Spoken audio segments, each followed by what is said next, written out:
Very nice to be here this evening. Just, how many people are Western alumni?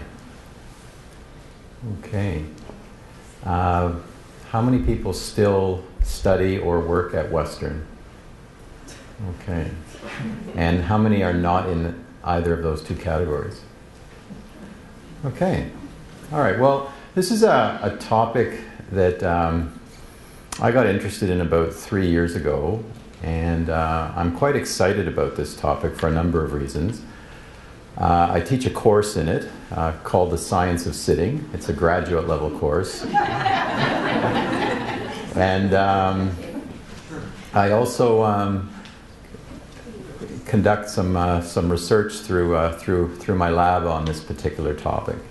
And so I hope that over the next little while that there's some things that we can learn, and I also hope towards the end that we can have a bit of a discussion about what gets conveyed over the next sort of 40 odd minutes.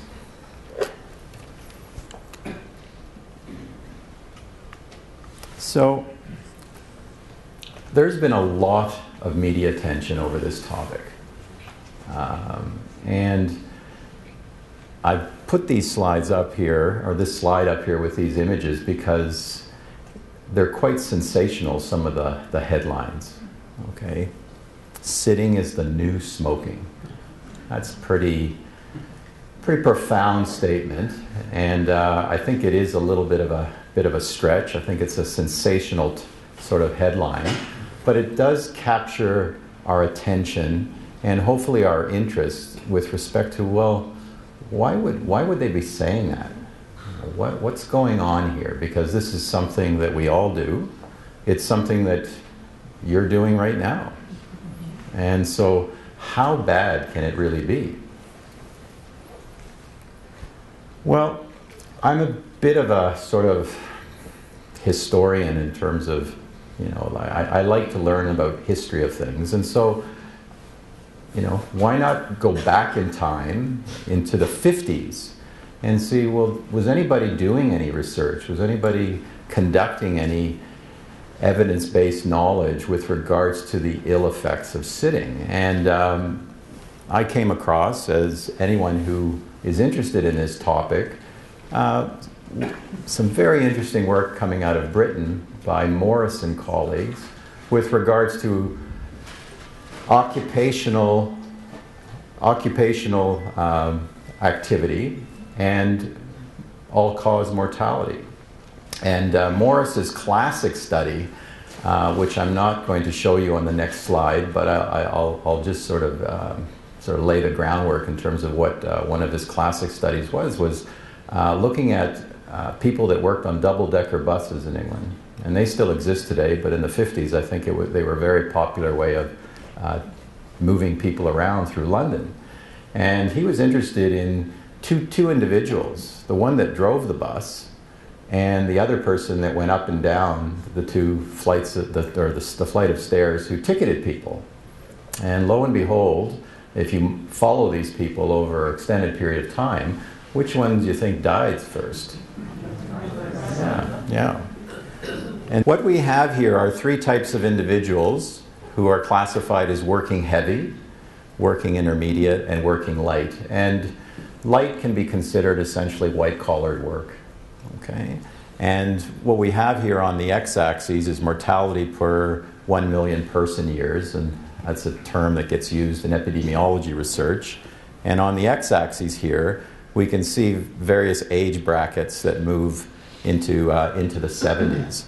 And with the exception of people that are in the 35 to 44, all the other age brackets, you're getting this very, very clear graded inverse relationship between death and the type of work that you do.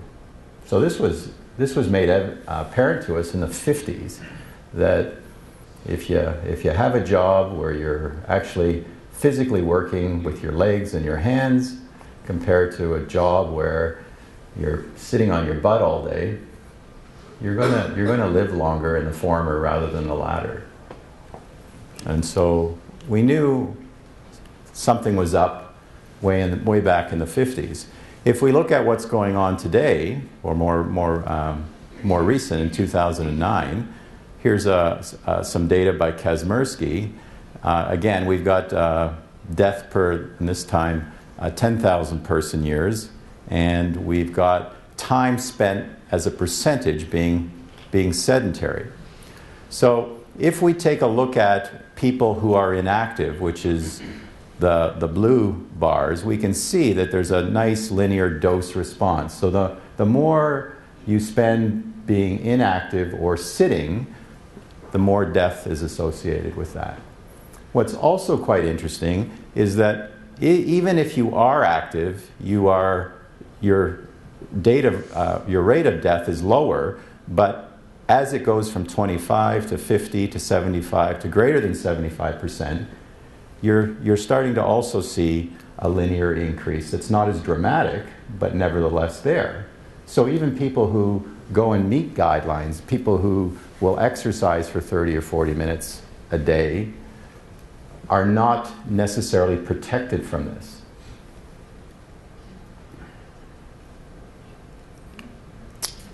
So what are some other health consequences that are associated with sedentarism? Well, bone mineral density is a big one. Vascular health. You're at risk for obesity, and some cancers, particularly colorectal cancer, are associated with sedentarism.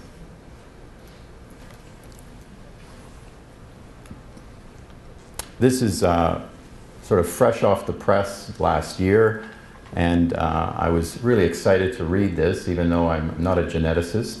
But if you know anything about DNA and telomeres, which are the end of your DNA, and the way that you can look at it is like a shoelace that has a tip at the end, and you don't want the tip of that shoelace to fray and become fluffy, because it's hard to put through the hole in your shoe. Well, the length of that tip of the DNA and how well it stays together is very important for long-term health. And this is one of the first studies by Sogren to show that the amount that we sit, or how sedentary we are, affects that.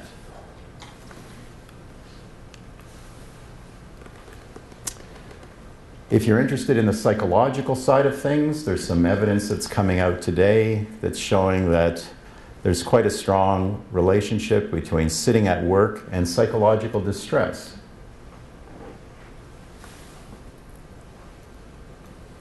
So the health consequences are real. Okay, the evidence is there, it's mounting. So let's just make sure that we can operationalize, we can understand, well, what is sitting? Okay? And one useful definition is a metabolic energy expenditure of 1.5 METs.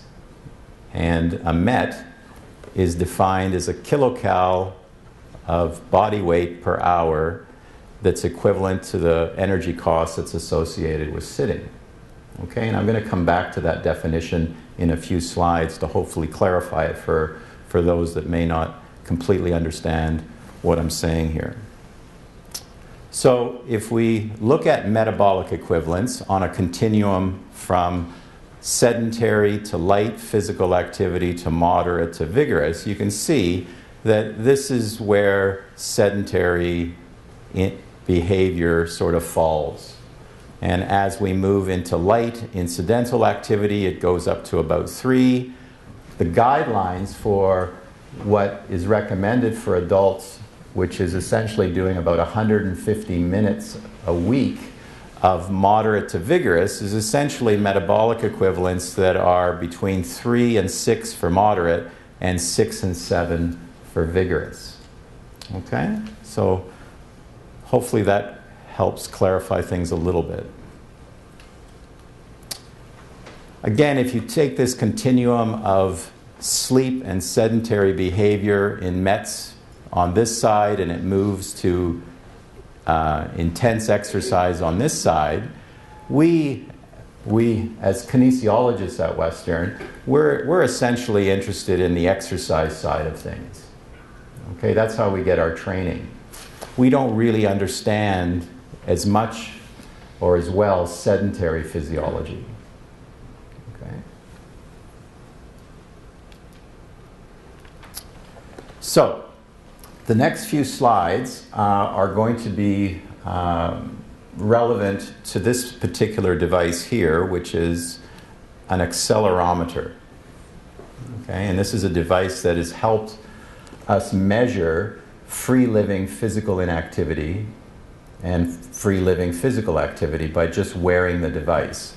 So I apologize, I thought that I would be able to highlight a few words, but the words that I've tried to highlight actually have been buried in the slide. But it's a sensor that picks up the amplitude or the gain and the loss and the frequency of movement that produces an electrical current of various magnitude. And so the more intense the movement, the greater this electrical current or voltage is. And it stores this information as an activity count. So the more activity counts that you get per minute or per 30 seconds, the more movement that's involved. And it can then be converted to things like the MET that I've just talked about, or some other unit like activity energy expenditure based on predetermined cut points. So if we look at some accelerometer data, and again what we have here is on the x-axis we have percentiles, first, second, third, and fourth. And this is hours per day, and then we have serious exercise in white, light activity or incidental activity in the sort of gray, and then in the darker we have sedentary. There's some very important things that this slide or this graph points out. One, irrespective of the quartile of sedentary time, not a lot of heavy-duty exercise gets done amongst individuals in the general population. It doesn't matter what quartile you're in, it's very, very little. As we move in sedentary time from the first to second to third quartile, we can see that our light incidental activity diminishes. And where it goes is essentially in sedentary time. So there's a kind of a nice one-to-one ratio between incidental activity and sedentaryism. The more sedentary you are, the less likely you're going to do light incidental activity. Conversely, the more light incidental activity you do, the less sedentary you are. Exercise doesn't really make much of a difference at all. So this is what is happening to a number of individuals in society. So it's a very kind of messy kind of graph from an accelerometer in terms of giving you activity counts, which are in this axis right here from 0 all the way to 2000. But over a typical day of week, this individual is getting their moderate to vigorous exercise, but they're also spending most of their time being sedentary. Okay, this profile is starting to emerge quite noticeably in society. And people that are studying this concept or this profile are calling this a type of individual an active couch potato. Okay? And that's them right here in the white. So they're sedentary throughout most of the day, then they decide, oh, I'm going to go get 30 minutes of exercise, and then once I finish that 30 minutes of exercise, I'm just going to be sedentary the rest of the day. Whereas what we really want to see in an individual is an active non-couch potato. So this individual in the dark is actually doing incidental activity, and then they decide to do something more substantial, and then they come back from it and they spend most of the day doing lots of incidental activity. So how much do we really sit? Well, unfortunately, quite a bit. Quite a bit. So if we look at this, this diagram here, from the moment we wake up, from the moment we wake up, we might want to do 30 minutes of purposeful exercise, and then the next 15 and a half to 16 hours is a typical workday for a lot of people. They'll drive to work after breakfast. You know, there's work on the computer, there's lunch, more work on the computer, drive home, evening meal, watch TV, go to bed.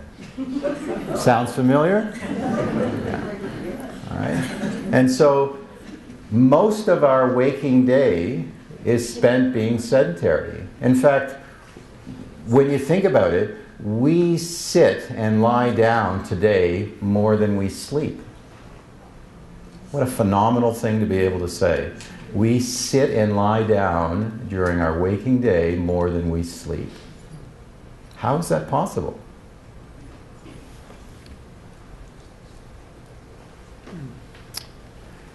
So, do we have guidelines that we could follow that we're interested in? We certainly have guidelines for physical activity, for exercise. What about for sedentarism? Well, we've put some guidelines out for children, but for adults like ourselves, there are none. No guidelines to follow whatsoever at the moment. So let's leave sedentarism for a minute and let's look at what we have been promoting, which is to try to be physically active, to try to get 150 minutes of moderate to vigorous activity in every day. We have a paradox that happens when we look at the exercise literature, when we look at what's happening with exercise behavior in society. And the paradox is this. Never before have we had so much information coming our way to prove that exercise is good medicine for us. Never before. We've known from a cardiovascular perspective, from a bone perspective, from a muscle perspective. We're now, because of the imaging equipment that we have, we're able to actually make connections to the brain health involving exercise. We're starting to look at things like bacteria, or gut bacteria, and the role that exercise plays in that. It's never been more robust. Yet as we continue to put bricks in the brickyard with regards to knowledge about the benefits of exercise, our exercise behavior goes the other way. So clearly, education or information about the benefits of exercise is not working. And we can argue that, well, it's because we don't have access to it. I don't know whether we can just blame that.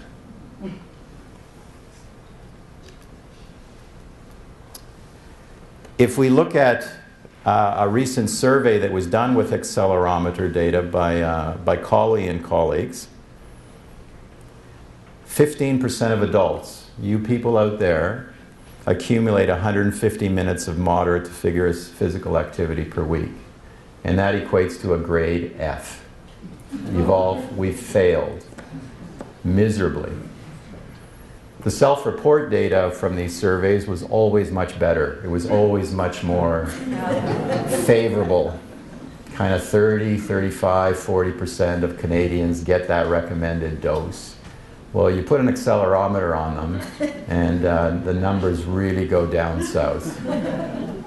So liar, liar, pants on fire. I love this slide. I'll just let you read it.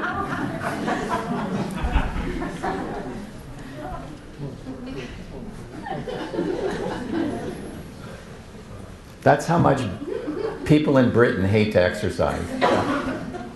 That when you ask them if their life depended on it, they say, 38% say, oh, well, maybe I'd do it. Can you believe that? And I'm not sure Canadians, if we're asked the same question, would be that far off. So, as a behavioral scientist who works in behavioral medicine, who tries really hard to promote exercise and physical activity, I've come to the conclusion that I'm failing. And it's hard to admit that, but that's the conclusion I've come to. And there's many reasons for this. Okay, I'll just touch upon a few. We have to acknowledge that purposeful exercise at a moderate to vigorous intensity for most people is not terribly enjoyable. Okay, and one of the reasons that it's not that enjoyable is that a lot of people out there are detrained, deconditioned individuals. And so when you try to get them to do something of that intensity, they'll get to a place called a ventilatory threshold, where the amount of carbon you breathe out exceeds the amount of oxygen that you take in. And when you reach that ventilatory threshold in a detrained, deconditioned individual, which happens very quickly, exercise feels lousy. It really feels lousy. And if you take a hedonic sort of pleasure model that drives behavior, in other words, there's an argument that can be made that we wake up every day and seek out things that give us some reasonable sense of pleasure. You know, could be a nice cup of coffee that we enjoy, chatting with a loved one, taking in some nice scenery. Those things give us pleasure. Exercise does not give us pleasure. And that's one of the hard things that we have to come to grips with. People don't see immediate benefits from doing exercise. Okay? A lot of reasons for doing exercise are vanity driven. I want to look good. I want to be able to fit into these jeans or into this skirt, or I want to look bigger in the shirt that I'm wearing if you're a guy. And to get those benefits takes quite a bit of time, and sometimes, and most often, you don't get there, and you're very disappointed with the effort that you've put in and what you see in return. We think of exercise that it has to be done at some sort of special facility. You know, and Western contributes to this kind of approach. You know, they've built this unbelievable recreation center. Okay, it's state of the art. It's just an unbelievable place to go and work out. The problem is, 20 to 25% of the student body use it regularly, and yet every student's levy contributes to that beautiful fitness center that very few people go on a regular basis. We think that that's where exercise should come from. And people don't want to make time for exercise. People say they don't have time, but that's not the case. People don't want to make the time for purposeful exercise. And one of the things that I'm starting to find, not only in other people's work, but in my own, is this culprit called compensatory behavior. And what I mean by compensatory behavior is this concept that, okay, well, I will go and do my 30 minutes of moderate intensity exercise, but then that gives me the green light to essentially be a couch potato the rest of the day, because I've done what's necessary for myself. And so what I'm doing is I'm actually doing more sitting than I would normally do if I didn't go do that 30-minute bout. And that's no good. That's no good. So these are real reasons why exercise is not necessarily held up very well. So let's go back now to the sitting and why it might be easier. Okay? Well, one is that it's not an unpleasant thing to do in most circumstances. Getting people to sit less is not terribly unpleasant. It can be implemented at any time and almost any place.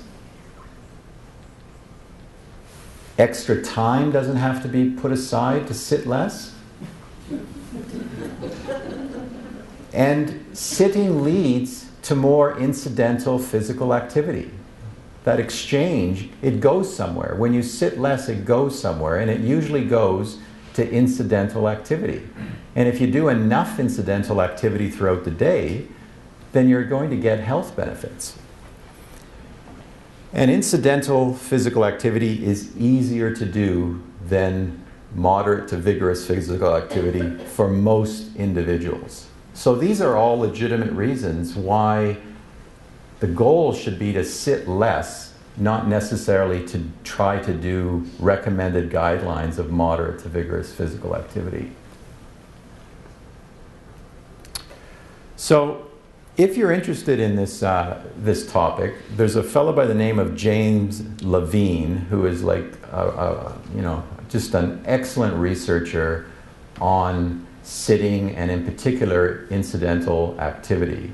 And I've taken one of his diagrams from a paper that looks at kind of calories throughout a day and where do they come from.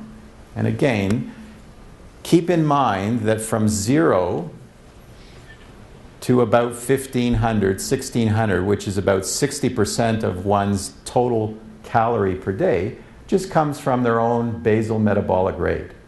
How efficient your metabolism is.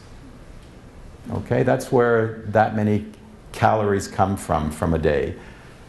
The small bar here is the Thermic effect, which is essentially how much energy gets produced from the amount of food we take in, and it's roughly, for most individuals, about 10%. And so what's left over, the 30%, comes from this area here. So if people are not doing their exercise, not getting their moderate to vigorous activity, it represents a real small fraction, even if they're doing it, then most of this activity thermogenesis comes from what James Lewin calls NEAT, non-exercise activity thermogenesis. That's a term that hopefully you can walk away with tonight, because that's where we need to be focusing our energy every day, making sure that our NEAT is being taken care of. Because most people, if not everybody, can do something constructive about their NEAT.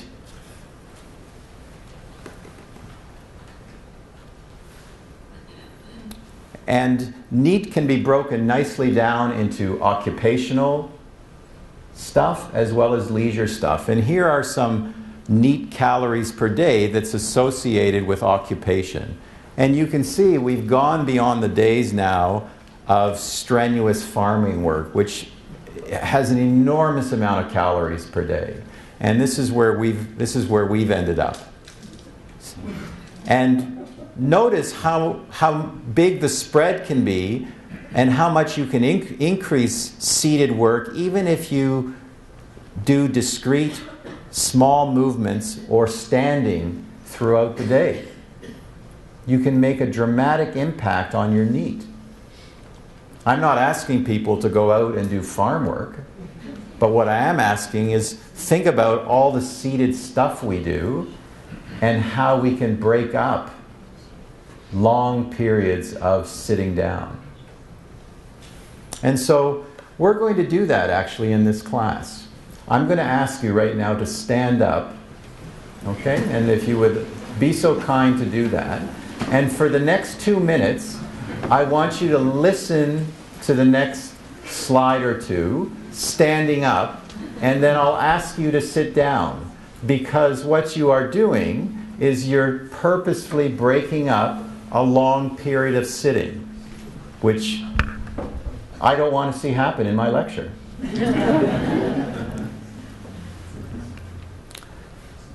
So, breaking up periods of sitting.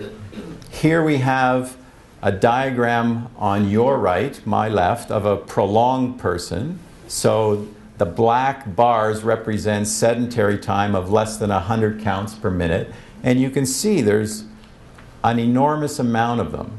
Whereas the person 2, which is you right now, are a breaker. You have broken up a prolonged period of sitting.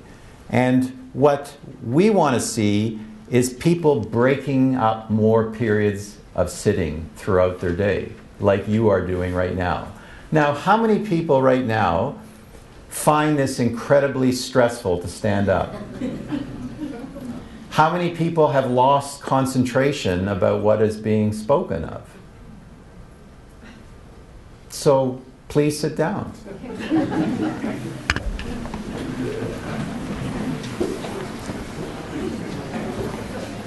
So one of the things that you may be asking yourself right now is, well, come on, how much of a difference can breaking up long periods of sitting really make? Well, these are 2 articles here, and I could have put more up there. Quite a bit in terms of health benefits. So I'm going to summarize these 2 papers very succinctly here, and hopefully. So these papers basically looked at breaks in sedentary time that involved an additional 10 breaks a day. You've already done a tenth of that. You've done 1. But you need to do 9 more in a day. And it's associated, and again, this is pretty good evidence here, with lower waist circumference, lower systolic blood pressure, lower glucose, lower insulin, and lower triglycerides. It's also associated with the good cholesterol, just by breaking up long periods of sitting. I'll look at one of these a little bit more closely, and again, we've got quartile breaks in sedentary time and waist circumference between the prolonger and the breaker. And it equates to a 6 centimeter difference in waist circumference just by breaking up long periods of sitting on a regular basis. Everyone in this room can do that. Everyone has the capability of doing that. You can't say, I don't have the time to do it. You can't say, what can you say in terms of justifying your inability to do it? Unless you have a disability.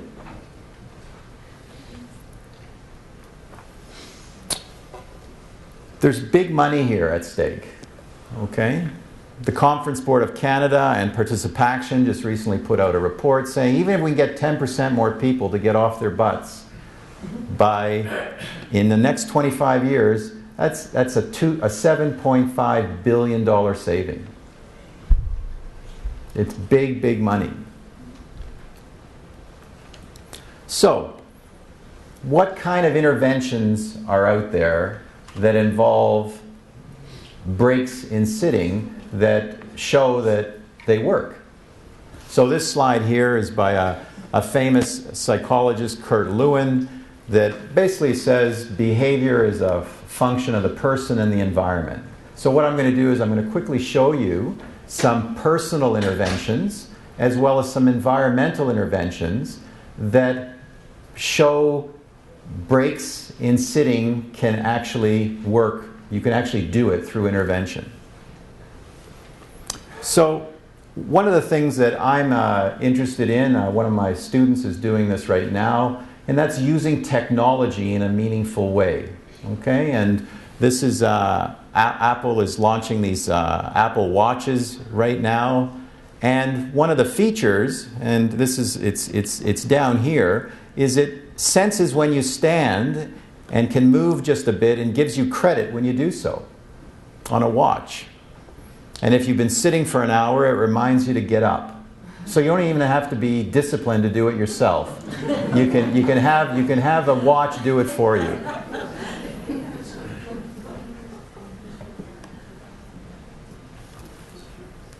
So, taking advantage of that technology, this particular study by Bond and colleagues looked at a smartphone-based intervention to reduce sedentary time. And this time, there was a targeted audience. It was or a targeted group. It was obese and overweight individuals, and they used what's called a within-subject experimental design.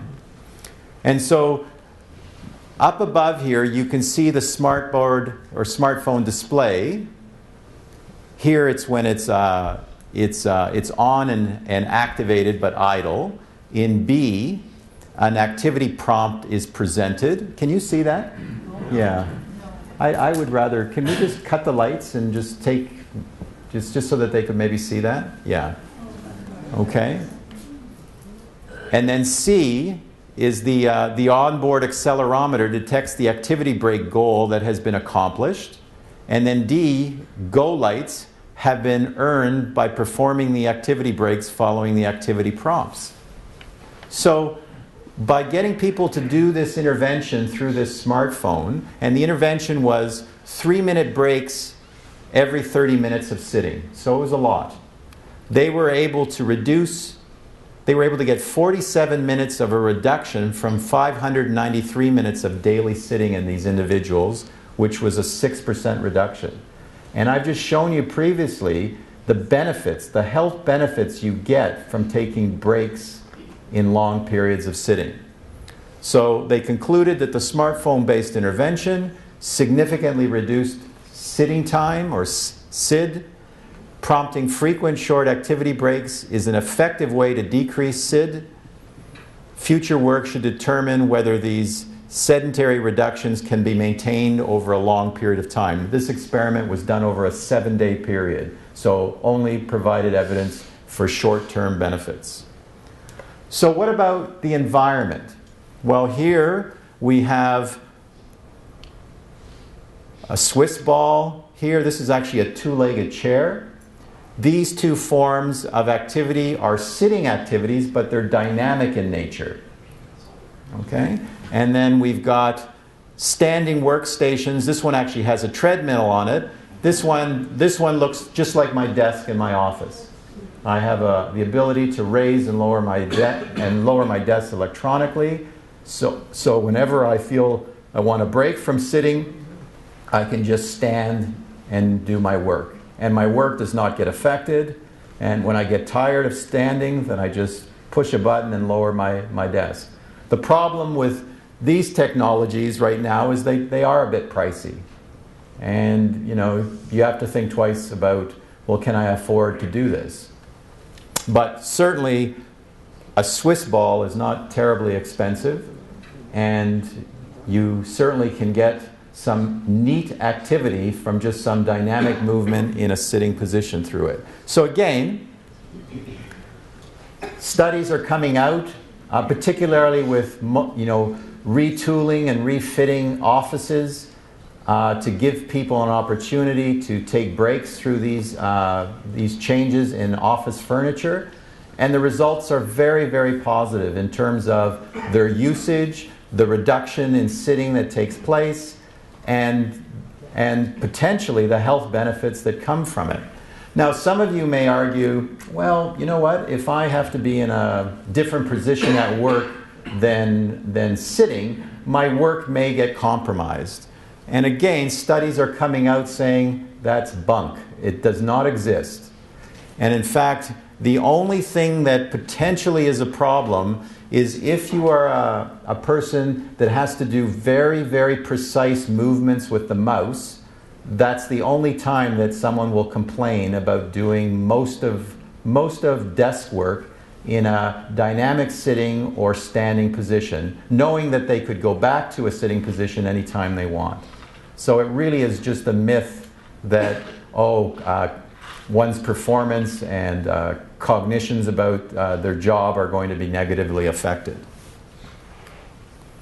So there's been about 33 intervention studies. This is a review that was done in obesity, looking at the effectiveness of physical activity interventions and sedentary interventions in reducing sedentary time. And the only point that I want to make on this slide is that the interventions that just focus on changing sedentary behavior only are more effective at changing the behavior than the interventions that try to do both. Like they intervene by trying to increase one's physical activity and decrease one's sedentary behavior. When they're introducing two interventions to get at sedentary behavior, they're not as effective as just the one intervention that focuses in on the targeted behavior. And that intuitively makes sense. So, the National Heart Foundation of Australia, and again, can everybody see that? Can you please kill the lights? They've recommended some tips that I think are worth highlighting in terms of what you do at home, at work, and while traveling to reduce your sitting time. And again, you can see that if we look at home, the key thing is to try to break up long periods of sitting on the couch.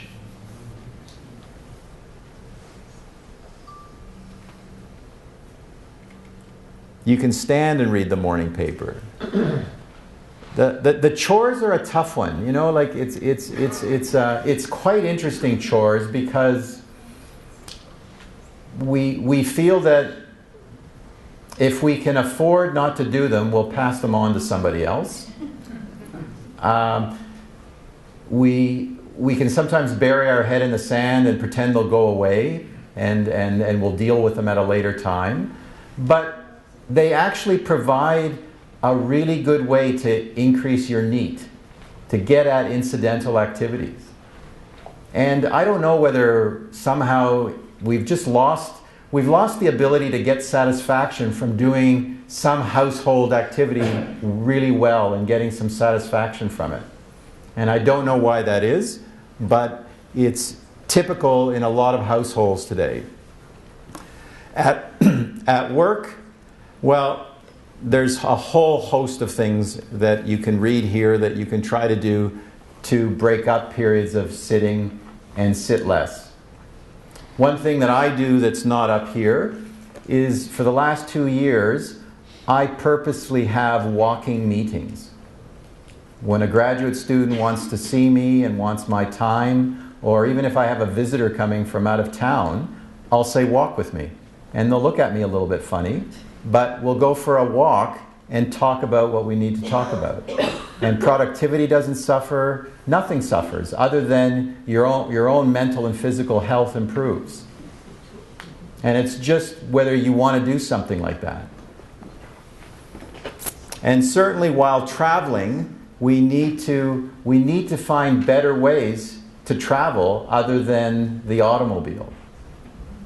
And again, it's a huge challenge because we're so dependent on it. All our planning revolves around the automobile. And again, we have all the reasons in the world why we use the automobile. Well, I carry so much stuff, and you know, I'm so behind in time, I'll even get further behind. But the reality is that, you know, those are all taking away from opportunities to be active, to increase your NEAT during the day.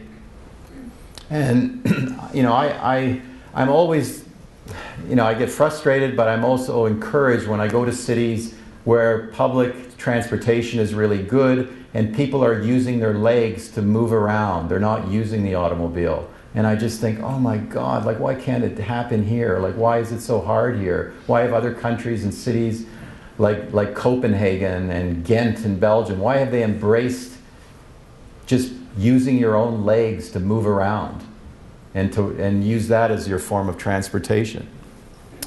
So what are the key points here? We're coming to an end. Well, I hope I've been able to show you that sedentaryism may not be the new smoking, but it is a health problem. Sedentary behavior and physical activity, exercise, are two different things. They may be on the same continuum, but they are two distinct behaviors. Because we are always told about the benefits of being physically active and get your exercise recommendation in, we have to guard against compensation. Because if we try to do more exercise, we seem to want to sit more afterwards. We've got to change the way that we conduct our business. We have to stand more and engage in more incidental physical activity or non-exercise activity thermogenesis NEAT. We've got to somehow change the way our home and work environment looks and operates so that we can sit less. And we've got to use our voice to promote a sit less community through city planning and policy. The public health message is reduce sedentary behavior, not increase moderate to vigorous physical activity. So my take-home message to you, I have two take-home messages. One to you. Don't just sit there, stand up and use your legs more. God gave you legs, for God's sakes, use them. And the take-home message to UWO is why not become a world leader in promoting a sit-less campus? Western loves it when it makes the top 100 list of best places to work in Canada. My hunch is if it wants to stay there year after year, it better start paying attention to making that environment a sit-less environment, which will be a healthier environment for its students and its workers. Thanks.